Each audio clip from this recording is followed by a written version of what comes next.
Lévesque, Réseau École Média du Québec, en compagnie d'une animatrice de radio, Madame Fanny. Ça va bien? Oui, toi? Oui, oui, très bien. T'es en quelle année, toi? 5e. 5e année, puis t'es à l'école Vincent Lemire. C'est où, ça? À Saint-François-du-Lac. Saint-François-du-Lac, au centre du Québec. Et je suis en compagnie aussi d'une enseignante, Madame Nadine. Vous allez bien? Très bien, merci. Très bien. Et là, on vient de vivre un moment historique dans l'école. C'est qu'on vient de vivre la première émission de radio de l'école. Oui. Comment tu as trouvé ça, animer ça, une émission de radio, toi? Ben, j'ai bien aimé ça.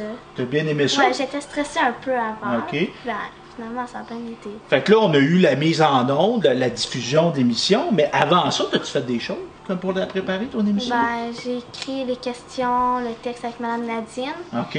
Puis, j'ai révisé chez moi. OK. Puis Mme Nadine, rebonjour. Est-ce qu'il y avait d'autres gens que Fanny d'impliquer dans la préparation de l'émission? Ben pour cette émission spéciale-là, non, on était seulement que nous deux.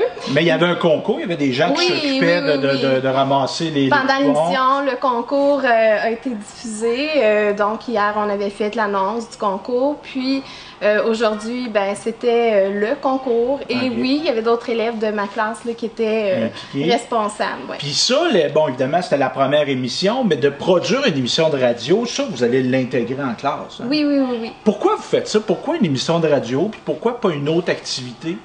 Ben dans le fond, ça rejoint très bien des objectifs de classe, entre autres pour les projets d'écriture, parce qu'on a travaillé évidemment la phrase interrogative à plusieurs reprises avec ce projet-là. Et c'est une source de motivation aussi pour les enfants. Puis aussi, on travaille un autre aspect dans l'enseignement qui est la communication orale. Donc, on s'amuse bien avec la radio étudiante. Ça nous donne un objectif autre qui est de présenter seulement devant notre classe. Donc, on présente devant l'école. Devant l'école, oui, c'est ça. Parce que, entre autres, la diffusion d'émissions s'est fait. On a un système de haut-parleurs ici. Ça s'est fait dans la cafétéria de l'école. On va peut-être un jour les archiver, peut-être les diffuser sur le site web de l'école. On ne sait jamais. On ne sait jamais. On n'est pas rendu là, mais c'est un beau projet. Et je souligne quelque chose, Mme Nadine a découvert, a été mis au fait de l'existence du Réseau École Média du Québec et vous vous êtes approprié les outils. Parce que peux-tu me parler, qu'est-ce que tu as là, toi, Fanny? Une carte de presse. Une carte de presse. Évidemment, on a un modèle qu'on a sur le site, mais Mme Nadine, elle se l'est appropriée. Elle l'a transformé. Puis quand on a pensé ça, de faire des cartes de presse, c'était ça le concept, que vous vous l'appropriez.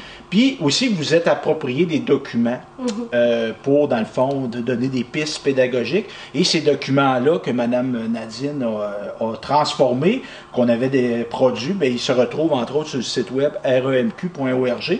Et t'es-tu fière, Fanny, de faire de la radio? Moi, oui. Oui? T'aimerais-tu ça faire de la radio plus tard?